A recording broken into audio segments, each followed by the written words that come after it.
Halo semuanya, perkenalkan nama saya Aisyah Nisrina dengan NIM 24080860108. Video ini merupakan tugas ujian tengah semester dalam bentuk presentasi e-book berjudul Dunia Mikroba. Dalam video ini, saya akan mengajak kalian semua menjelajahi dunia mikroorganisme, makhluk kecil yang punya peran besar dalam kehidupan kita. E-book mini ini mengajak pembaca menjelajahi dunia tak kasat mata yang penuh keajaiban, yaitu dunia mikrobiologi. Di dalamnya, kamu akan menemukan penjelasan simpel tentang mikroorganisme. Buku ini disusun dengan bahasa yang ringan dan ilustrasi yang informatif. Buku ini juga dapat digunakan sebagai pembelajaran level siswa-siswi, anak SMA maupun siapa saja yang penasaran tentang makhluk kecil yang menggerakkan dunia. Oke, baik teman-teman, langsung saja kita ke materi pertama, yaitu konseptualisasi mikrobiologi. Apa itu mikrobiologi? Mikrobiologi adalah cabang ilmu biologi yang mempelajari organisme mikroskopis yang tidak dapat dilihat secara langsung. Perlu menggunakan mikroskop untuk mengamatinya. Ilmu ini tuh bersifat multidisipliner dan terbagi menjadi dua pendekatan utama, yaitu pendekatan taksonomis yang mempelajari mikroorganisme berdasarkan pengelompokan atau klasifikasinya. Ada virologi, mempelajari virus, bakteriologi, mempelajari bakteri, mikologi, mempelajari jamur, fikologi, mempelajari alga, dan protozoologi, mempelajari protozoa. Selanjutnya ada pendekatan secara fungsional, yaitu pendekatan ini menitik beratkan pada fungsi dan peran mikroorganisme dalam berbagai bidang kehidupan manusia dan lingkungan. Seperti ada mikrobiologi kedokteran, meneliti mikroba, penyebab penyakit, serta peranannya dalam kesehatan. Ada mikrobiologi pertanian, mempelajari mikroba yang mampu untuk membantu kesuburan tanah atau pertumbuhan tanaman. Ada mikrobiologi industri dan pangan, yaitu memanfaatkan mikroba untuk menghasilkan produk seperti yogurt, keju, atau obat. Kemudian ada air dan udara, bisa meneliti kualitas air dan udara melalui keberadaan mikroorganisme. Ada pula ekologi, yaitu mempelajari peran mikroba dalam ekosistem. Fisiologi dan genetika mikroba itu meneliti bagaimana mikroba hidup, tumbuhan, dan pewarisan sifat. Nah, kemudian ada eksomikrobiologi, yaitu mempelajari kemungkinan adanya mikroba di luar bumi. Terus yang terakhir ada mikrobiologi geokimia, mengkaji peran mikroba dalam proses kimia bumi, seperti daur unsur. Selanjutnya, terdapat ruang lingkup dan manfaat peran. Ruang lingkup mencakup identifikasi dan taksonomi mikroba, kultur dan isolasi, metabolisme, genetika, interaksi mikroba, aplikasi di kesehatan, industri, pangan, dan lingkungan.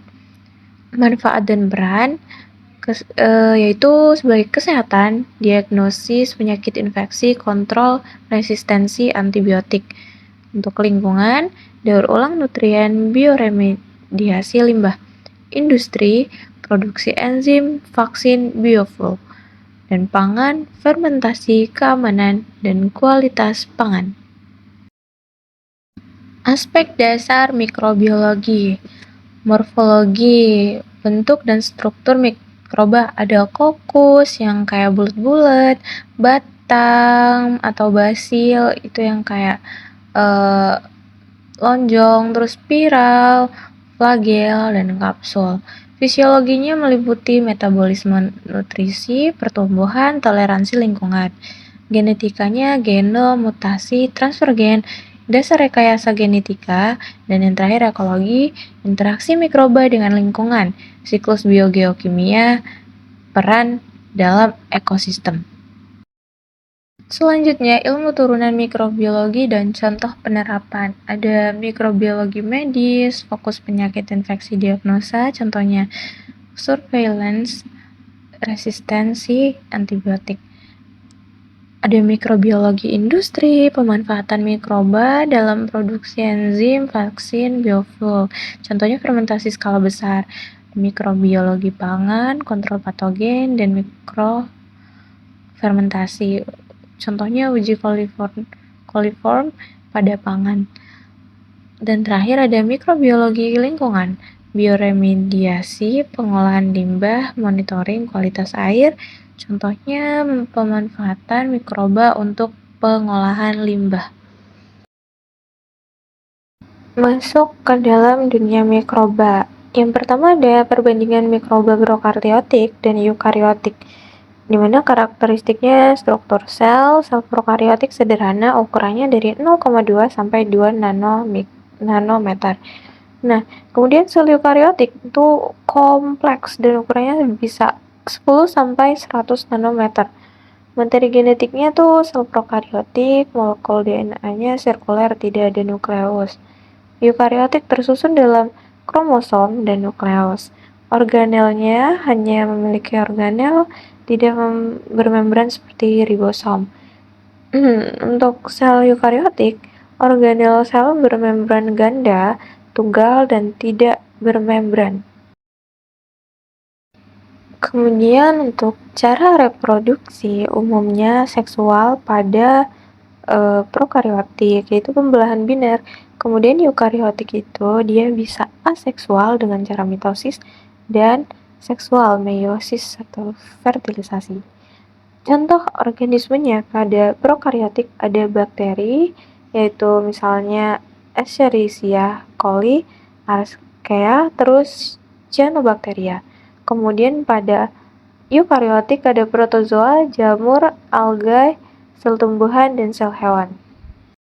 Selanjutnya, yang kedua ada karakteristik, morfologi, dan fisiologi bakteri, archaea, dan virus. Yang pertama ada bakteri. Bakteri adalah mikroorganisme uniseluler bersel satu yang termasuk dalam domain bakteria. Mereka tidak memiliki membran inti prokaryotik, tetapi memiliki dinding sel dan hidup di hampir seluruh lingkungan, tanah, air, udara, bahkan tubuh makhluk hidup. Bentuk-bentuk bakteri itu ada kokus bulat, misalnya Streptococcus, basil batang, contohnya Escherichia coli, terus ada Spirillum spiral, contohnya Spirillum voluntas, dan Vibrio contohnya Vibrio solerae.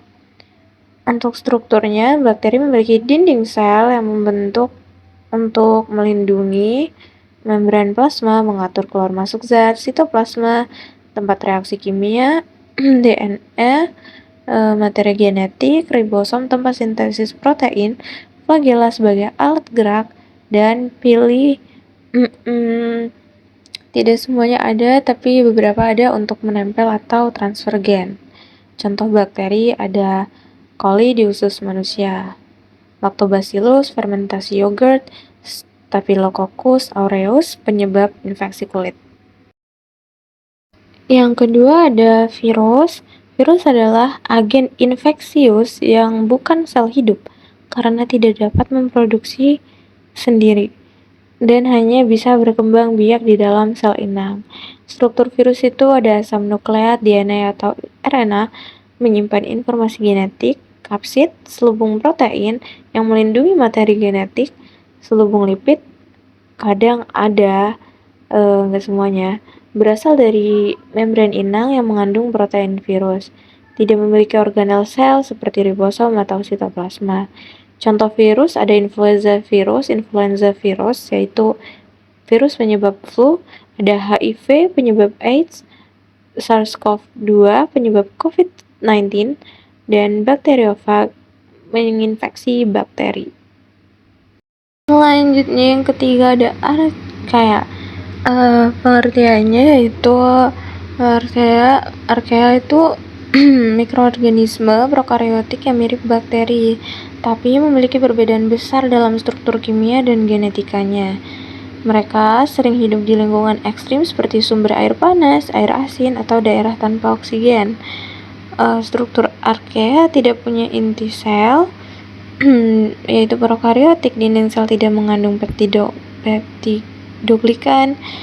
Membran plasma terdiri dari lipid unik, lebih tahan terhadap panas dan asam, memiliki DNA ribosom dan sitoplasma.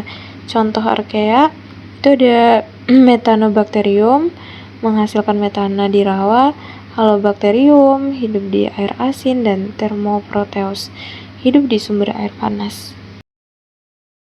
Saya akan membahas sedikit saja mengenai mikroorganisme eukariotik. Nah, mikroorganisme eukariotik itu ada fungi atau jamur. Jamur adalah organisme yang tidak memiliki klorofil sehingga tidak bisa membuat makanan sendiri. Mereka memperoleh makanan dengan cara menguraikan bahan organik dari makhluk hidup lain. Yang kedua itu ada protista, di mana protista merupakan kelompok organisme eukariotik yang umumnya bersel satu, tetapi ada juga yang bersel banyak. Sederhana tapi ya. Protista bukan hewan tumbuhan atau jamur, tetapi memiliki sifat mirip salah satu dari mereka. Dia ada pertumbuhan dan kultivasi mikroba, yaitu ada faktor-faktor yang mempengaruhi pertumbuhan mikroba. Yang pertama ada suhu. Untuk suhu yang optimal itu memungkinkan metabolisme mikroba berjalan cepat. Selanjutnya ada pH, di mana pH ini sangat berpengaruh aktivitas enzim karena dia berperan dalam metabolisme dan pertumbuhannya. Untuk selanjutnya itu ada nutrisi. Ya, nutrisi ini sangat diperlukan juga untuk mikroba sebagai sumber energi dan bahan baku untuk pertumbuhan. Dan terakhir ada oksigen. Oksigen mempengaruhi pertumbuhan mikroba berdasarkan kebutuhan aerob dan anaerob mereka. Kurva pertumbuhan mikroba. Yang pertama ada fase lag. Mikroba menyesuaikan diri dengan lingkungan baru, belum tumbuh banyak. Terus ada fase log. Mikroba udah mulai tumbuh dan membelah cepat secara eksponensial. Kemudian fase stasioner. Pertumbuhannya berhenti, jumlah selnya udah mulai mati, terus membuat jumlah sel baru. Kemudian ada fase kematian, di mana nutrisinya habis, racun menumpuk, dan mikroba mulai mati. Metode kultivasi mikroba. Yang pertama ada jenis media berupa media padat, media cair, dan media khusus. Kemudian ada teknik aseptik, di mana teknik ini bertujuan mencegah kontaminasi silang dan menjaga sterilitas. Pertama ada isolasi koloni. Metode ini umumnya teknik gores pada media agar yang bertujuan untuk mendapatkan koloni tunggal dari sel mikroba asal. Teknik pour plate menuangkan dan teknik spread plate yaitu menyebarkan mikroba. Kebutuhan nutrisi mikroba yaitu ada makronutrien yaitu C, N, P, S, H, O, dan mikronutrien trace metals Fe, Mn, Zn, Cu, Mo, dan lain sebagainya, dan faktor pertumbuhan organik. Mungkin cukup sekian presentasi dari saya. Mohon maaf apabila ada salah kata, misinformasi, dan untuk lebih lengkapnya lagi bisa dilihat di ebook mini yang telah saya buat ya. Terima kasih. Wassalamualaikum warahmatullahi wabarakatuh.